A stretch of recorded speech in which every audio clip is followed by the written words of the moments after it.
မင်္ဂလာပါခင်ဗျအမျိုးသားညီညွတ်ရေးအစိုးရစိုးမိုးအုပ်ချုပ်တဲ့နယ်မြေအတွင်းမှာဖြတ်တန်းသွားလာတဲ့မော်တော်ယာဉ်တွေကနေဖမ်းဆီးရမိတဲ့မူရစ်စေဝါတွေကိုဇန်နဝါရီလ25ရက်နေ့မှာမီးရှို့ဖျက်ဆီးခဲ့ပါတယ်ဒါကပွဲမဟုတ်ဘူးဗျာဒါကပြည်သူ့အနာဂတ်ကိုကာကွယ်တဲ့ဆုံးဖြတ်ချက်ဖြစ်ပါတယ်မီးရှို့ဖျက်ဆီးခဲ့တဲ့မူရစ်စေဝါတွေကတော့ဘိန်းဖြူ6545ခွက်ဖြစ်ပြီးတော့ WY စိတ်ကြွဆေးပြား46သိန်း9200ပြားကာလတန်ဖိုးအပြင်သိန်းပေါင်း3သိန်းနီးပါးလောက်ရှိတယ်ဗျာဒါတွေကတော့ငွေမဟုတ်ဘူးဗျာကျွန်တော်တို့သားသမီးတွေရဲ့ဘဝကိုဖျက်ဆီးမဲ့အစိမ့်ငွေတွေဖြစ်ပါတယ်ဗျာဒီမူရစ်ဆေးဝါးကိုမီးရှို့တဲ့ပွဲကို NUG ပြည်တော်စုဝင်ကြီးဒေါက်တာဇော်ဝေစိုးနဲ့ကာကွယ်ရေးဝင်ကြီး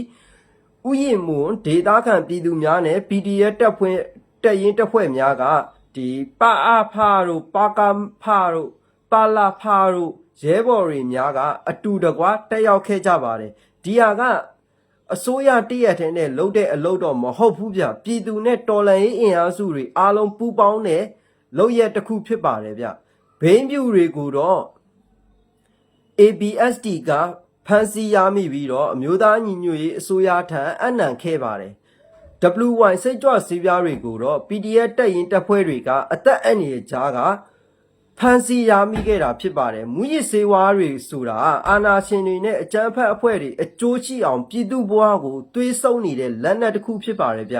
ဒီနေ့မီးရှို့လိုက်တာကမူရစ်ဆေးဝါးတွေကိုမီးရှို့လိုက်တာကလူငယ်တွေရဲ့အနာဂတ်ကိုကယ်တင်လိုက်တာဗျဥပဒေစိုးမိုးမှုကိုပြသတာဖြစ်ပါတယ်မူရစ်ဆေးဝါးတဲဆောင်သူတွေကိုဥပဒေနဲ့အညီအရေးယူသွားမှာဖြစ်ပါတယ်အမျိုးသားညီညွတ်ရေးအစိုးရ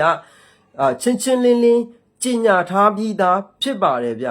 ကျွန်တော်တို့အနာဂတ်ကိုမီးနဲ့ဖြတ်မဲ့သူတွေကိုငါတို့ကမီးနဲ့ဖြတ်လိုက်ပါပြီပြည်သူတွေအနေနဲ့ဥပဒေနဲ့အတူမူရစ်ဆေးဝါးကင်းစင်တဲ့လွတ်လပ်တဲ့နိုင်ငံကိုတည်ဆောက်ကြပါစို့